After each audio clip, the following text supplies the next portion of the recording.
untuk bisa kita bersama-sama mengikuti kegiatan ini. Ini Bapak Ibu berhubung untuk kelengkapan administrasi khusus untuk calon guru bergerak. Jadi untuk itu sekali lagi kami berharap kepada seluruh Bapak Ibu guru untuk bisa mengikuti kegiatan ini dengan seksama, dan kalaupun mungkin nanti ada hal-hal lain yang mungkin kita ikuti dalam kegiatan ini bertujuan nanti dari Bapak Dekoru. Artinya mungkin butuh feedback dari teman-teman untuk mungkin berupa pertanyaan-pertanyaan kalau misalnya digunakan, nanti kita dengarkan setuju nanti dari Bapak Dekoru. Jadi itu waktu dan tempat dipersilakan kepada Bapak Dekoru. Silakan.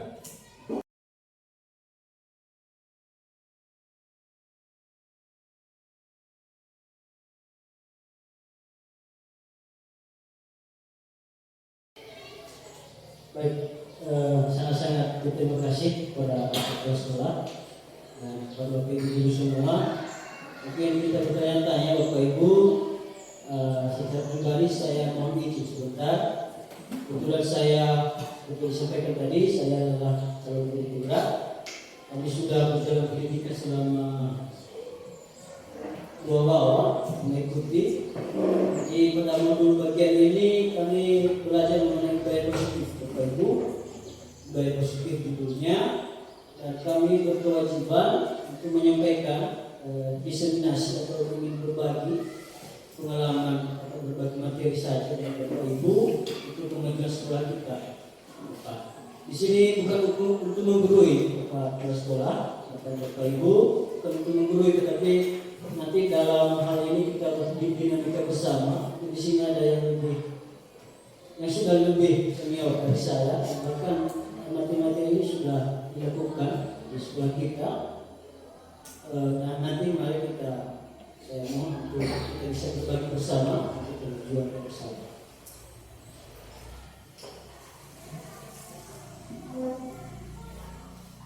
Baik, kita mulai saja diseminasinya Bapak Ibu. Sebelum saya mulai, saya sapa kita semua dalam bahasa Iranias kita. Yahoo. Salam. Horas. Terima kasih. Diseminasi atau pembahasan modul 1.4 tentang budaya positif. Ini adalah merupakan materi salah satu modul di pendidikan guru bergerak. Saya Jeffrey Adi Baluru, SPD, calon guru bergerak angkatan 9 Kabupaten Nias Barat. Mungkin Bapak Ibu kita pernah mendengar ini tentang budaya positif. Kita berangkat dulu dari istilah itu budaya. Kalau kita mendengar kata budaya, kalau kita menelusuri secara harafiahnya atau etimologisnya, berasal dari kata Sanskerta yaitu budaya, yang merupakan bentuk jamak dari budi, yang memiliki arti budi atau akal. Dalam bahasa Latin juga ada kalore, bahasa Inggris ada culture, arti mengolah atau mengerjakan. Dalam hal ini budaya merupakan pola atau cara hidup yang terus berkembang oleh sekelompok orang dan diturunkan pada generasi berikutnya. Jadi kalau kita dinias ini budaya-budaya kita itu merupakan kebiasaan-kebiasaan yang sudah terjadi dari zaman nenek moyang kita, diturunkan ke kita sampai saat ini. Nah, Bapak Ibu, saya ingin mendapatkan feedback ini. Kalau kita mendengar budaya positif di sekolah, kira-kira apa yang ada di benak kita? Apa yang kita pikirkan tentang budaya positif ini, tentang yang ada di sekolah? Mungkin ada Bapak Ibu salah satu memiliki pendapat, mungkin hal yang baik mungkin dari khususnya misalnya hadir pada waktu sekolah. Oh iya betul, budaya positif kita tidak bawakan disiplinnya, tetap hadir pada waktu dan hal-hal yang baik yang terjadi di sekolah. Terima kasih. Nah, budaya positif di sekolah yang dimaksud adalah nilai-nilai dan kebiasaan-kebiasaan di sekolah yang berpihak pada peserta didik agar mereka dapat berkembang menjadi pribadi yang kritis, penuh hormat, dan bertanggung jawab. Konsep inti tentang materi budaya positif pada hari ini adalah ada beberapa, Bapak Ibu. Yang pertama ada perubahan paradigma belajar, ada sedikit perubahan yang kita pahami selama ini, dan ada nanti paradigma baru yang akan kita bahas pada hari ini. Kemudian ada disiplin positif dan nilai-nilai kebajikan. Selanjutnya ada motivasi perilaku manusia. Di sini nanti kita belajar tentang teori motivasi.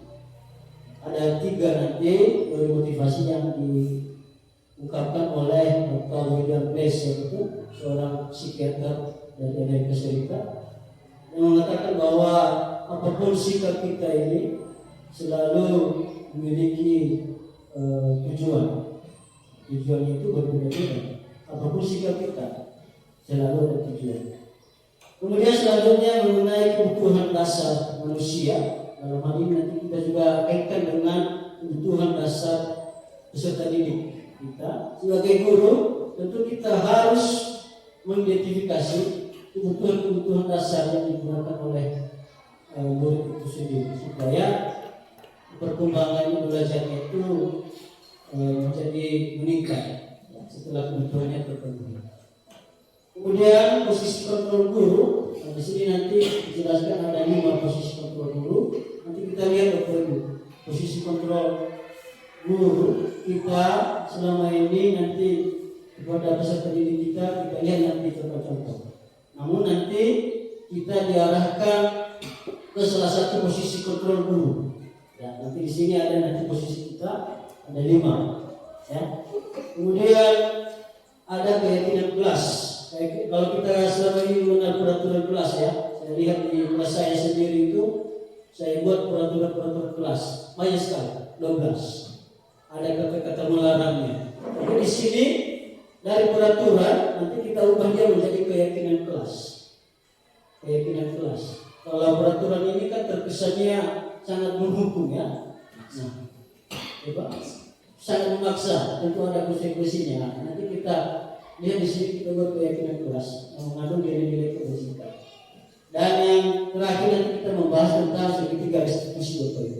Dalam menangani siswa di sekolah yang bermasalah yang melanggar tentang peraturan-peraturan ini, diharapkan kita menerapkan segitiga restitusi dengan tujuan memberikan kemerdekaan bagi siswa secara refleksi dan mampu memecahkan masalahnya sendiri. Siswa itu sendiri, bukan dari gurunya. Kita mulai dulu Bapak Ibu tentang perubahan paradigma belajar, ya. Itu dalam melakukan budaya positif di sekolah kita sebagai guru harus menciptakan lingkungan yang positif, aman dan nyaman untuk murid-murid ini bisa berpikir, lalu bertindak dan mencipta dengan merdeka, mandiri dan bertanggung jawab atas keputusan yang mereka ambil. Kemudian lazimnya disiplin dikaitkan dengan kontrol. Dalam hal ini adalah bagaimana cara kita kontrol guru terhadap peserta didik kita tersebut. Nah, sekarang Bapak Ibu saya ajak kita semua untuk melakukan sebuah aktivitas yang sangat sederhana. Mungkin berpesan-pesan ini, memberi pesanan, mungkin pesanan sementara di sekolah, di kegiatan ini. Saya ajak berpesanan, kemudian si A, ya, Bapak Ibu guru nanti si A, mungkin si A, lalu saya ajak Bapak Ibu guru sudah menunggu pesan Bapak Ibu, saya ajak kita untuk menggenggam salah seorang. Misalnya kita itu disuruh menggenggam dan membayangkan apa yang kita genggam itu adalah hal yang sangat berharga dalam hidup kita. Kita bayangkan kita menggenggam. Kemudian ada orang lain yang membukanya. Boleh dengan menghardik, membujuk, mengintimidasi, memarahi, atau bahkan menggoda, atau atau menggelitik, bahkan menawari uang agar kita membuka kepala kanan kita itu. Kita tahu tadi di dalam kepala kanan kita ini ada sesuatu yang berharga dalam hidup. Apakah kita bersedia membukanya, Bapak Ibu? Kira-kira ada banyak cara orang untuk membuat kita supaya bisa membuka kepala kanan kita yang ada yang berharga di dalam hidup kita tadi. Kita bisa membukanya, Bapak Ibu, kira-kira. Mungkin kalau kita dikasih uang, bisa ya? Ada yang jawab bisa bagi ya? Bisa. Mungkin uangnya lumayan juga uangnya. Kita relakan buka saja, jadi ada uangnya. Ataupun ada yang mengikuti das. Nah, Bapak Ibu, pelajaran yang mungkin kita dapatkan di sini adalah mengenai siapakah yang sesungguhnya memegang kontrol atas kepala kanan kita tadi. Mungkin jawabannya tentu kita sendiri ya yang memegang kontrol. Walaupun orang lain begitu menggoda, ataupun kalau saya sendiri sudah saya genggam kepala kanan sendiri ada sesuatu yang berharga. Mungkin walaupun cewek cantik yang menggoda saya untuk membukanya, atau ibu domani misalnya ya kan? Berarti mungkin saya juga ikut mikir ya, apa pertimbangan saya membuka sesuatu yang berharga dalam hidup saya. Mungkin karena ibu domani menjanjikan kasih sayang yang luar biasa besar.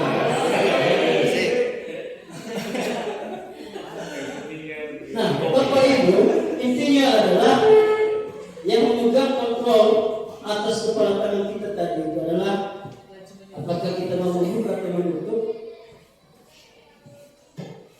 bergantung pada diri kita masing-masing, Bapak Ibu. Sesuai dengan apa yang kita butuhkan pada saat itu. Mungkin saya butuhnya uang waktu itu, kalau kita dikasih uang, saya buka. Mungkin kita butuh kasih sayang itu di ujung-ujung, saya buka. Tetapi kontrol yang paling besar adalah itu membuka atau menutup dari diri kita sendiri. Begitu juga dengan peserta didik. Di Hajar Dewantara dalam filosofinya mengatakan anak-anak itu harus betul-betul dalam tujuan pendidikan yang dilakukan oleh Ki Hajar Dewantara, KHD, Bapak Pendidikan kita adalah tujuannya itu menuntun segala kodrat yang ada pada anak-anak untuk mencapai keselamatan dan kebahagiaan sendiri serta tujuannya baik sebagai umat manusia maupun sebagai anggota masyarakat. Ada di sini kata menuntun. Kalau kita selama ini mungkin kebanyakan menuntut ya, anak harus menghafal materi dan segala macam, harus mengerjakan, tetapi tujuan pendidikan yang ditampilkan oleh Ki Hajar Dewantara hanya menuntun. Kita menuntun segala kodrat. Kodrat ini ada dua, kodrat alam dan kodrat zaman. Kodrat alamnya adalah bagaimana lingkungan mereka kesesuaian dengan lingkungan yang ada di sekitar mereka. Apa tuntutan kodrat lingkungannya itu tidak sesuai apa yang kita sampaikan, jarang sekali sesuai dengan kodratnya alam mereka. Kemudian atau kodrat zaman, apa tuntutan zaman anak-anak ini? Zaman kita dengan zaman siswa ini beda. Mungkin kalau saya secara pribadi, kalau saya mentok pikiran saya atau anak-anak ini balik, saya bilang sudahlah. Bapak dulu waktu SD, waktu SMP baru 5% ini punya program. Ini namanya menuntut, bukan menuntut. KHD ini melibatkan siswa-siswa ini seperti bibit padi atau bibit benih yang mau disemaikan.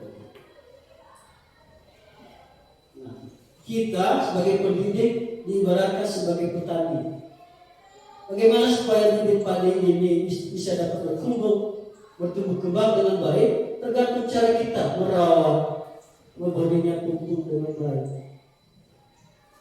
Bukan memaksa, tapi mengikuti bagaimana media, bagaimana KD merupakan kendaraan hukum. Kemudian oleh sebab itu pendidik hanya dapat menuntun tubuh atau hidupnya kepada kodrat yang lebih dari atau dapat memperbaiki lakunya, bukan asal hidupnya, hanya sikap bagaimana dia tumbuh kembang sampai sukses nantinya sesuai dengan pekerjaannya. Masuk kita pada perubahan paradigma teori kontrol yang disampaikan oleh Dr. William Glasser. Ada beberapa miskonsepsi tentang kontrol ini. Saya sendiri sering mengalami ini, Bapak Ibu. Yang pertama, ilusi guru dapat mengontrol murid. Ilusinya adalah hanya khayalan. Khayalan saja kalau kita guru ini dapat mengontrol murid. Kenapa beliau mengatakan ini, biasa mengatakan ini? Kita ini memang bisa mengontrol murid.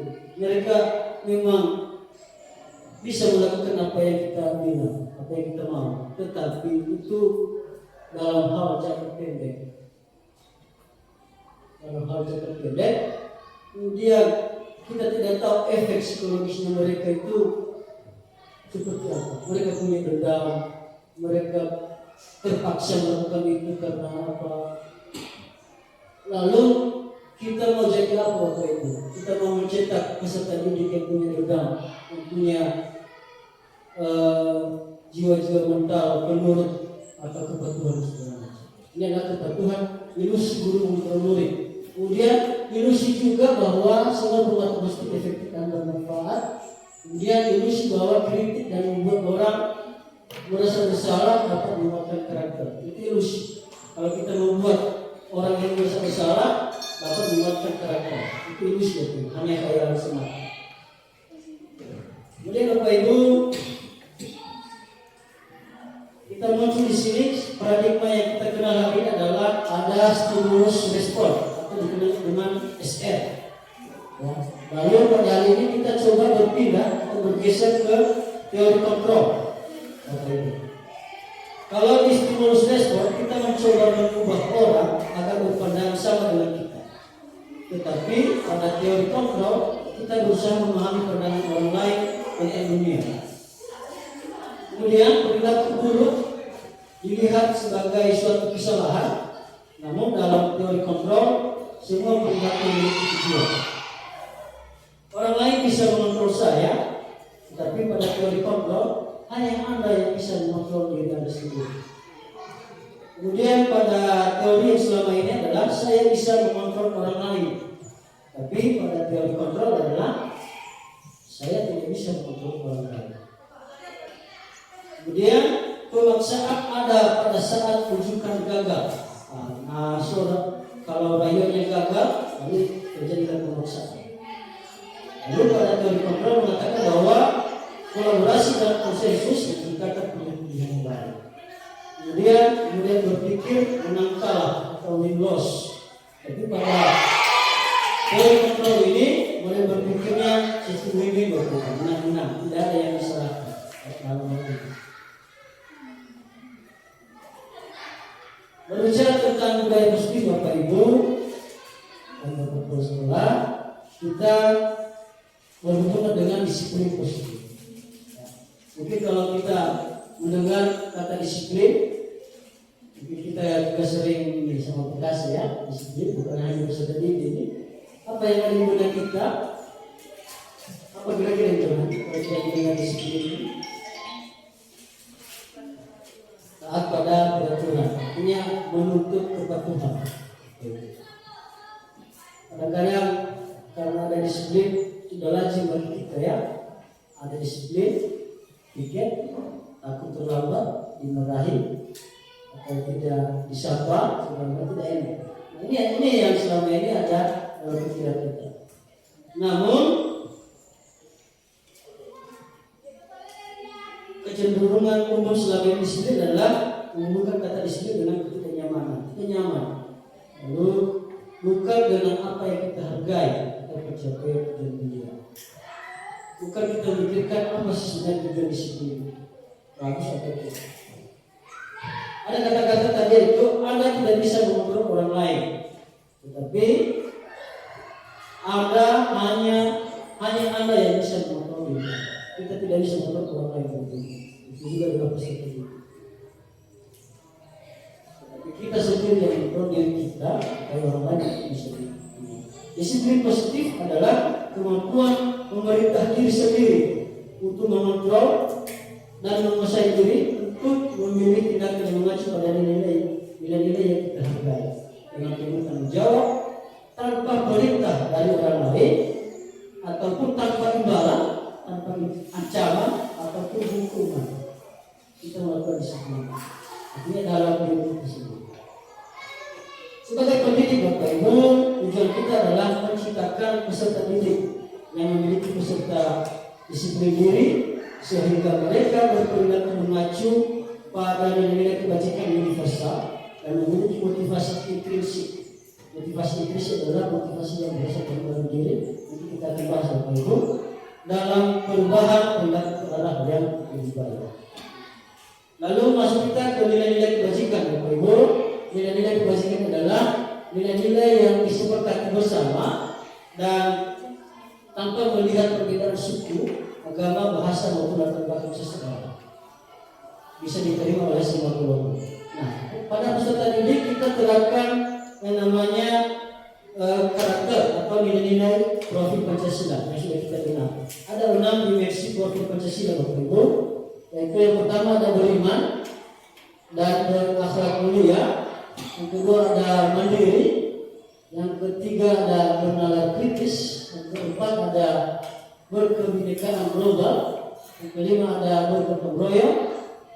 Dan yang keenam adalah kreatif. Mungkin kalau kita nanti sudah menerapkan IKM, mereka remaja, belajar ya, kita fokus pada bagian. Kemudian nilai kebajikan yang mungkin diterima oleh semua golongan ini adalah toleransi, rasa hormat, integritas, mandiri, menghargai, antusias, empati, pengetahuan, kreativitas, kerjasama, percaya diri, dan kemampuan. Ini adalah nilai-nilai tadi yang kita hargai supaya kita bisa melakukan disiplin positif. Kemudian ada lifestyle. Life skill ini atau keterampilan hidup, misalnya dapat dipercaya, menutup hati, pendengar yang aktif, tidak merendahkan orang lain. Ya, sesuai itu kita menciptakan dia untuk tidak merendahkan orang lain dan memberikan yang terbaik dari diri sendiri. Apapun yang kita lakukan, memberikan yang terbaik. Lalu kita lanjutkan dengan teori motivasi perilaku manusia. Tadi sudah dikatakan bahwa setiap perilaku manusia atau peserta didik itu selalu ada tujuan. Ada 3 pembagiannya, namun ada 2 faktor di sini. Ada 2 yang merupakan motivasi eksternal dan 1 motivasi dari dalam diri sendiri, motivasi internal. Yang pertama, kenapa orang-orang mau melakukan sesuatu atau mau melakukan disiplin? Kenapa? Karena yang pertama untuk menghindari hukuman.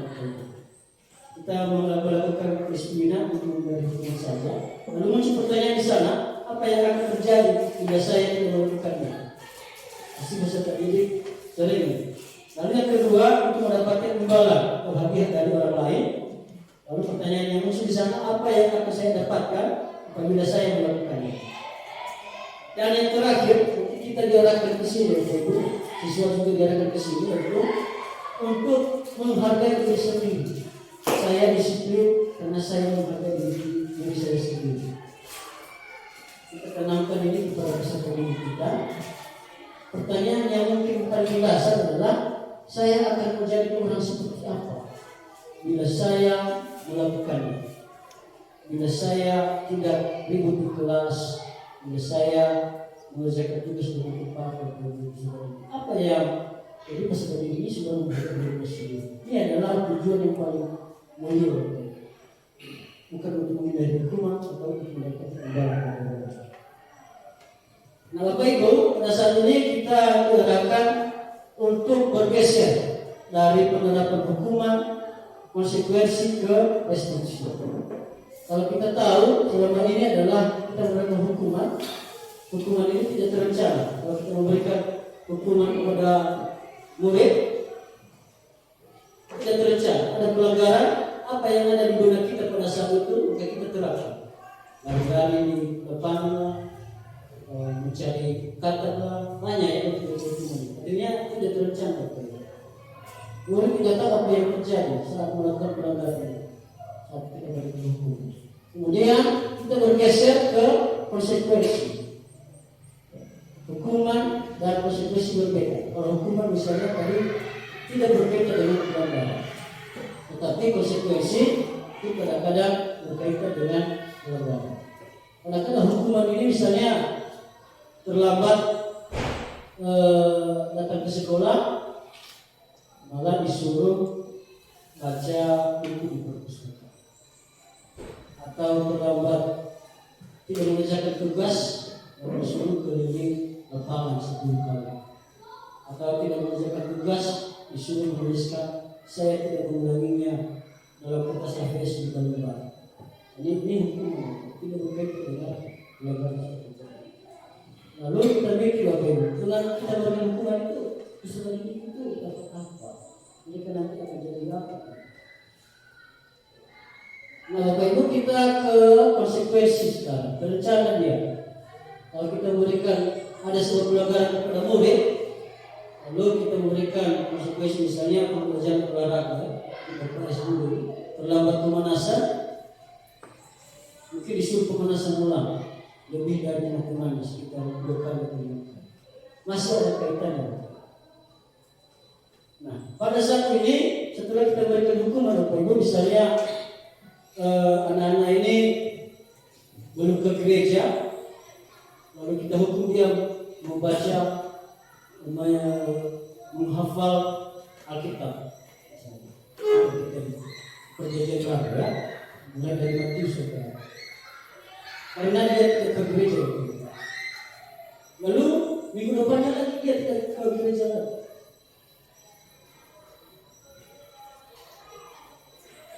Lalu kita suruh lagi membaca itu. Lalu dia lama-lama jadi ketagihan tidak ke gereja. Paling nanti saya dihukum baca surat saya juga lagi dihapus. Nah, Bapak Ibu, kita ajukan di sini untuk disarankan bergeser dari hukuman, konsekuensi, dan kita menuju restitusi. Restitusi ini adalah proses menciptakan kondisi bagi murid untuk memperbaiki kesalahannya sendiri. Lalu proses kolaboratif yang mengajarkan murid untuk mencari sendiri solusi dari atas permasalahan itu. Ini tadi restitusi itu. Ini Bapak Ibu, kita masuk ke penghargaan. Pada penghargaan yang kita kasih ini, bisa Ali Al-Fikol mengatakan di sini bahwa saat kita beberapa kali menyajikan hadiah kepada anak-anak agar berperilaku bertanggung jawab, atau kepada seorang murid agar mempelajari sesuatu yang baru, atau kepada seorang karyawan agar melakukan pekerjaan yang berkualitas, kita sedang berasumsi mereka tidak dapat melakukannya, atau mereka tidak akan memiliki itu. Ketika kita menjanjikan hadiah kepada anak-anak atau penghargaan sesuatu itu, kita sebenarnya dari awal sudah punya anggapan bahwa anak-anak ini tidak bisa. Ini menurut Al-Fikol. Kemudian di sini ada beberapa poin tentang penghargaan. Yaitu penghargaan ini adalah pengaruhnya dalam jangka pendek. Itu kebanyakan dalam jangka pendek saja. Mereka melakukan sesuatu itu supaya ingin memperoleh bulu-bulu dari teman misalnya, supaya ingin memperoleh bintang dari kekuatan misalnya. Itu adalah motivasi tanpa melihat materi apa yang mereka begitu dibangun. Kemudian penghargaan ini tidak efektif untuk mencapai hasil. Kemudian penghargaan merusak hubungan. Ketika kita memberikan penghargaan kepada salah seorang murid, bagaimana dengan murid yang lain? Itu punya hubungan yang lengkap akan kita. Oh, Bapak saya sudah berikan sama sedikit Tuhan berikan. Saya tidak. Pesan saya sakit. Kemudian penghargaan mengurangi ketepatan, kurang tepat karena sudah berita kepada Tuhan. Kemudian penghargaan menurunkan kualitas dan penghargaan mematikan kreativitas. Kemudian Bapak Ibu, kita menuju ke ada 5 kebutuhan dasar manusia nanti. Tapi seperti yang saya katakan tadi adalah setiap perilaku manusia mempunyai tujuan. Bapak Ibu. Dan semua usaha terbaik yang kita lakukan adalah dalam rangka agar kebutuhan kita itu kita terpenuhi dengan baik. Kebutuhan kita. Apa yang kita lakukan? Kita kesini pun untuk memenuhi kebutuhan kita. Ada 5 kebutuhan dasar manusia atau tadi di sini. Yang pertama adalah survival atau kebutuhan bertahan hidup. Ada kesehatan, keamanan, dan rumah. Lalu ada sandang, papan, dan pangan. Lalu kebutuhan yang kedua adalah kebutuhan cinta dan kasih sayang. Kebutuhan cinta dan kasih sayang itu adalah rasa diterima. Bagaimana murid itu memiliki atau mengerti dia diterima atau tidak di sebuah sekolah, lalu dipedulikan, berbagi bersama semuanya. Nah, baca tulis dan memberi goreng. Dan mungkin orang ini butuh kasih sayang juga, butuh kebutuhan. Lalu kebebasan membuat pilihan. Kita harus mengerti kebutuhan murid ini. Kita memberikan mereka kebebasan membuat pilihan dan bertanggung jawab atas apa yang terjadi pada pilihan mereka. Kemudian kebutuhan kesenangan atau fun, dan yang terakhir adalah kebutuhan kemesraan atau power. Ketika kelima kebutuhan dasar ini telah terpenuhi secara memadai, maka akan tumbuh, murid itu akan tumbuh dengan seimbang dan bahagia di dalam kelas. Tetapi sebaliknya, Ibu, ketika kebutuhan dasar kita terpenuhi ini, mau bagaimanapun kita paksakan mereka belajar, menghafal segala macam, maka mereka mengalami emosi yang negatif seperti bosan, sedih, kecewa di dalam kelas, bahkan melakukan hal-hal yang bertentangan dengan nilai kelas. Mungkin sering terjadi dalam kelas. Lalu Bapak Ibu, kita di sini diarahkan untuk mengerti 5 posisi kontrol guru yang bisa kita ambil. Di manakah kita selama ini ada 5 posisi kontrol yang bisa kita terapkan atau orang tua pun bisa terapkan. Yang pertama adalah sebagai penghukum. Tadi sekali sebagai penghukum ya, kita semua sudah pernah. Yang kedua adalah sebagai pembuat rasa bersalah. Yang ketiga sebagai teman. Ada juga guru yang merasa diri sebagai teman untuk siswa. Dan yang keempat adalah sebagai pemantau. Lalu yang selanjutnya adalah sebagai manajer. Itu lebih memahami posisi kita. Baik, mungkin saya perkenalkan saja video supaya kita mendapatkan kontrol atas diri di sini. If connected.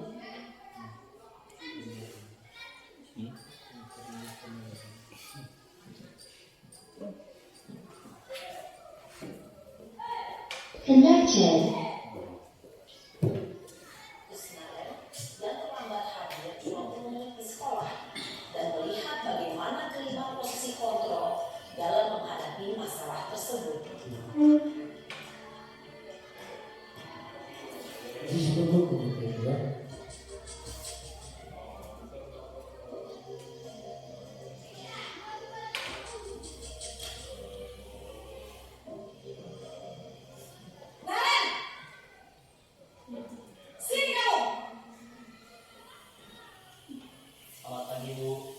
Selalu terlambat. Kamu deh, pasti terlambat.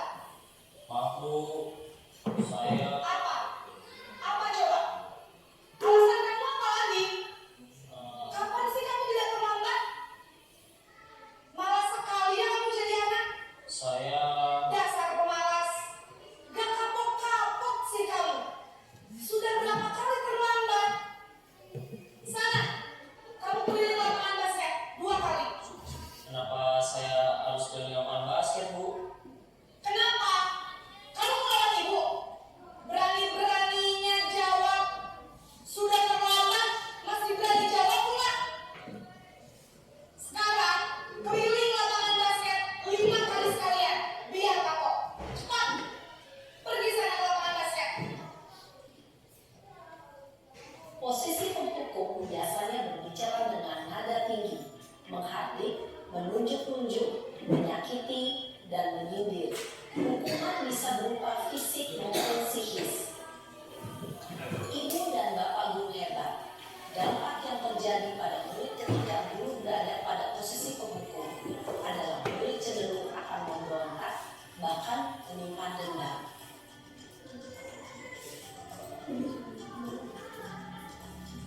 Dia posisi korban besar gitu ya.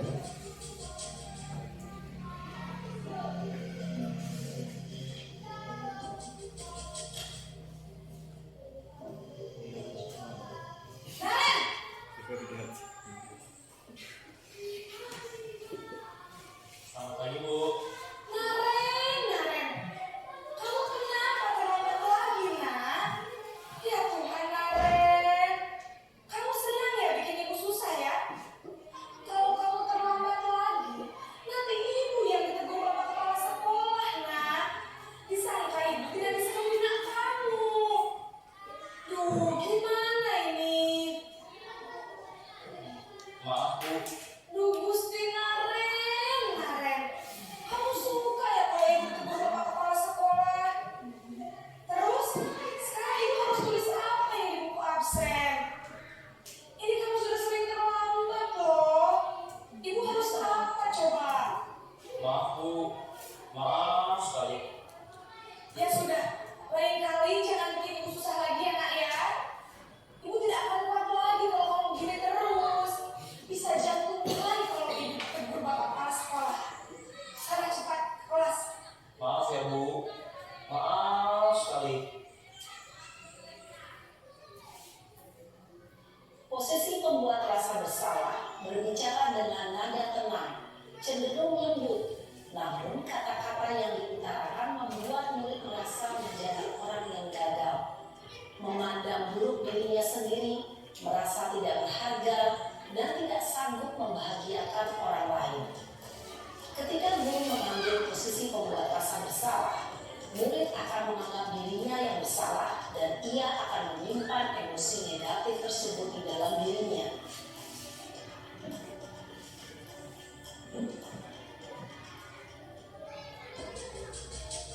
Posisi teman.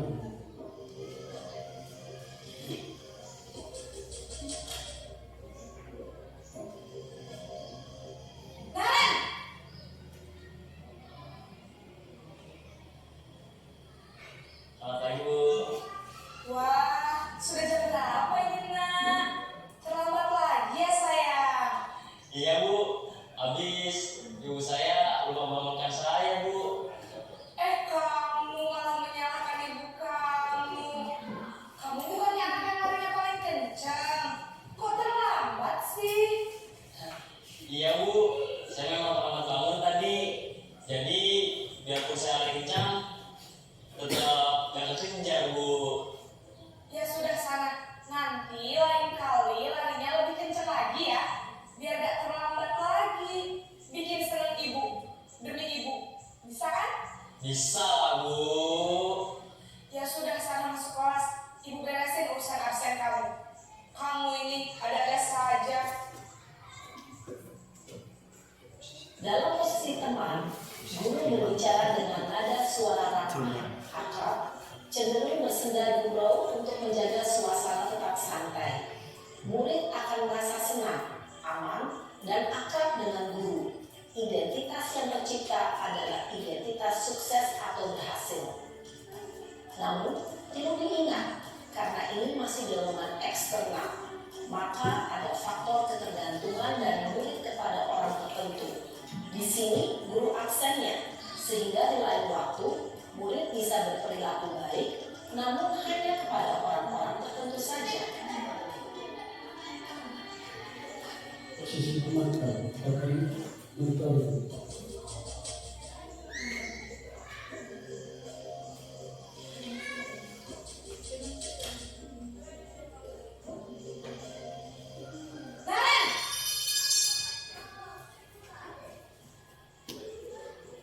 Selamat pagi Bu. Naren, apa peraturan sekolah kita tentang jam berapa kita harus masuk sekolah, nak? Kita harus di sekolah jam 7 Bu. Iya betul, sekarang sudah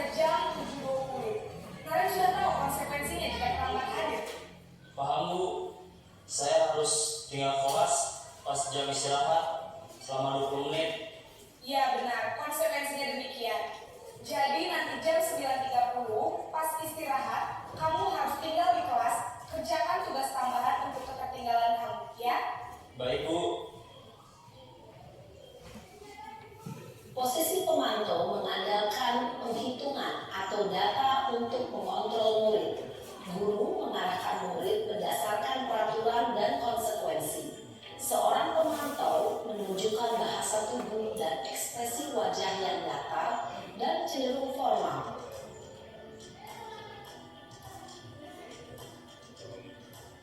Terakhir Bapak Ibu posisinya dia. Ini adalah posisi paling ideal.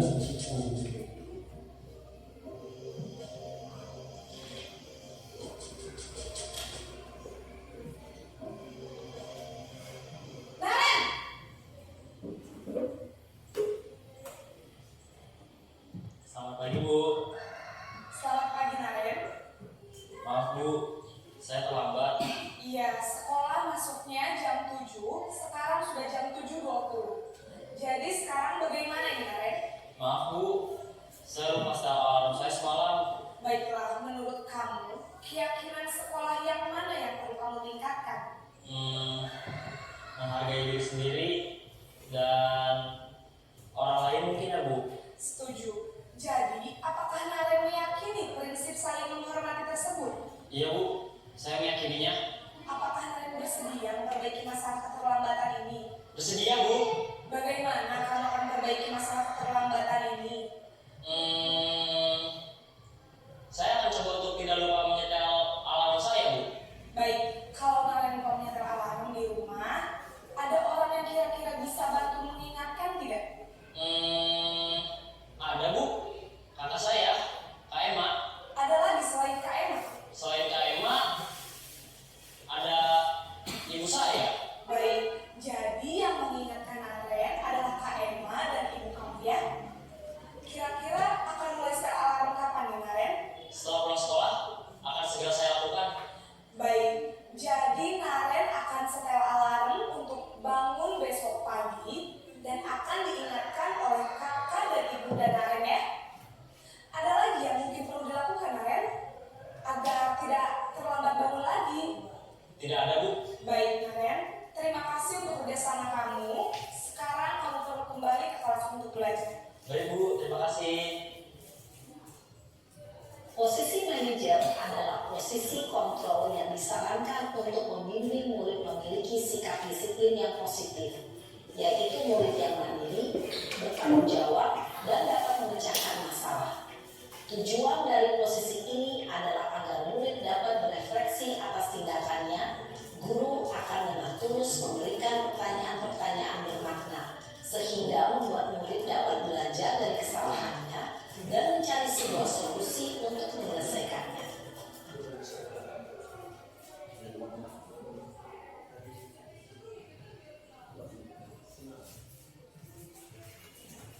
Baik Bapak Ibu, itu tadi beberapa contoh tentang posisi kita. Saya sendiri selama ini saya sadar posisi saya itu sebagai penghukum ya, penghukum dan juga pemantau perkara. Namun juga ada beberapa guru mungkin yang lebih senior sudah mengambil posisi dalam sebagai manajer.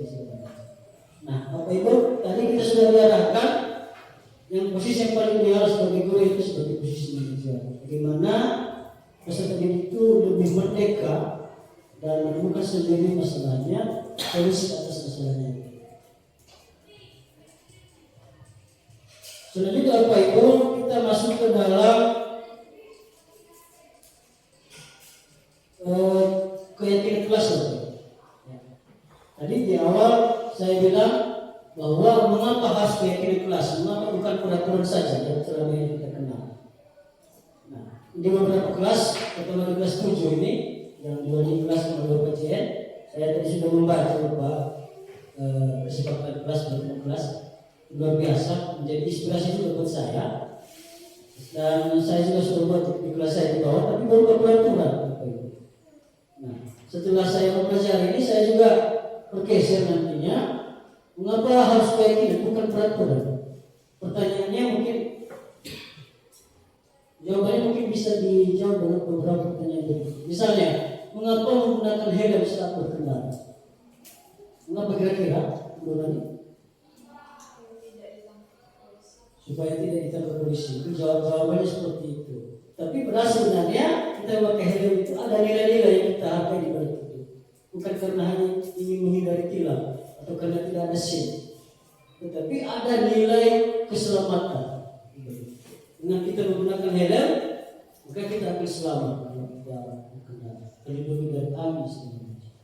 Ini yang kita tanamkan kepada peserta didik. Dan saya juga akan merevisi keyakinan kelas yang ada di kelas saya. Punya salah saya. Larangan semua yang saya kasih. Kemudian Bapak Ibu, kenapa menggunakan masker dan mencuci tangan? Biar tidak dimarahi guru pikir, misalnya jawaban siswa seperti itu. Tapi ada nilai kebajikan di balik itu.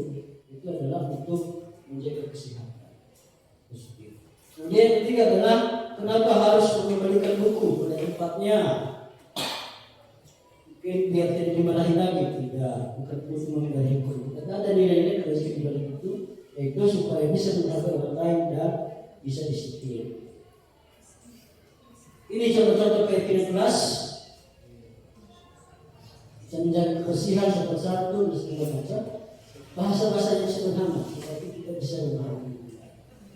Nah Bapak Ibu, dalam penyelesaian masalah siswa kita diarahkan untuk menggunakan segitiga restitusi ini. Yang pertama adalah menstabilkan identitas, yang kedua memvalidasi tindakan yang salah, dan yang ketiga adalah menanyakan keyakinan. Ini adalah langkah-langkah segitiga restitusi yang bisa kita terapkan dalam penanganan masalah atau disiplin yang dilakukan oleh peserta didik. Untuk lebih jelas Bapak Ibu, ada contoh sekitar video Bapak Ibu 3 menit, boleh saya ketikkan saja.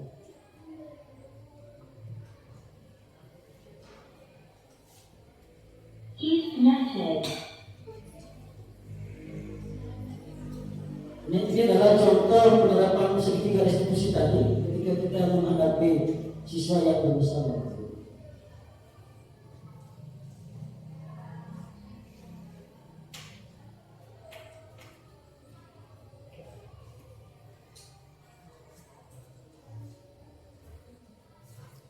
Ini baterai itu habis. Baterai speaker. Ini ada translate juga.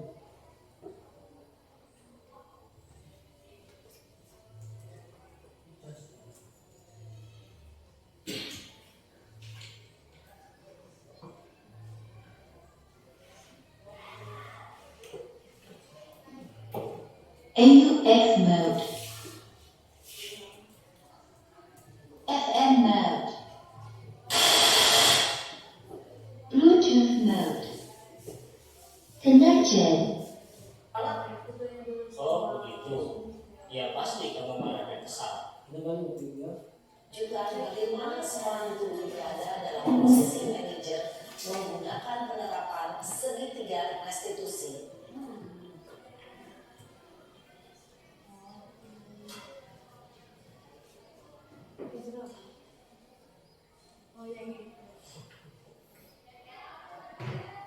Siang sana. Siapa? Sudah lama nggak ketemu sana. Kenapa hari ini ada di sini? Kesel Pak, kesel banget. Masa aku dikatain tukang fitnah Pak?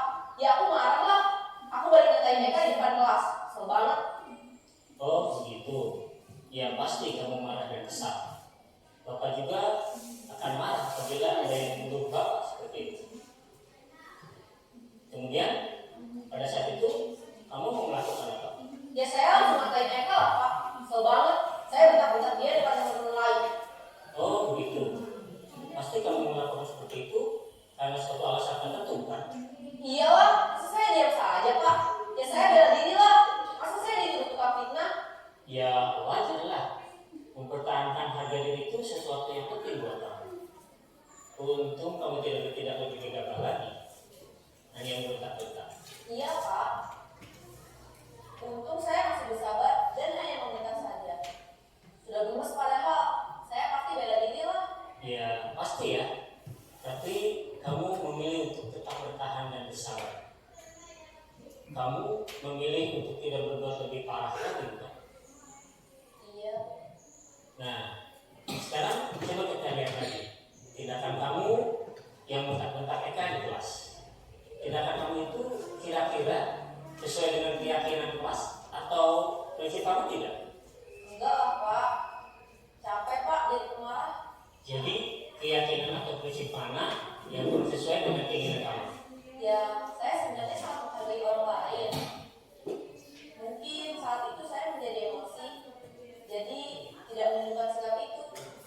Kamu meyakini tidak? Menghargai orang lain itu penting buat kamu. Yakinlah Pak. Iya, setuju. Kita harus saling menghargai. Namun, ada juga keyakinan yang kita sepakati yang perlu kita jalankan apabila kita sedang marah. Kan? Ya, saya bisa usaha nih, mulai dengan diri sendiri. Saya bisa jadi lebih sabar, mengambil waktu jeda untuk berpikir mau apa selanjutnya. Kira-kira kamu bersedia memperbaiki masalah ini tidak? Sedia Pak. Kalau kamu memperbaiki masalah ini, kamu akan menjadi seperti apa? Saya akan berbagai tanggung jawab kali ya Pak. Ada senantiasa proaktif. Iya, menurut kamu bagaimana rasanya menjadi orang seperti ini? Ya janganlah bangga ada sederhana. Baiklah kalau begitu. Yuk kita pikirkan bagaimana memperbaiki masalah ini.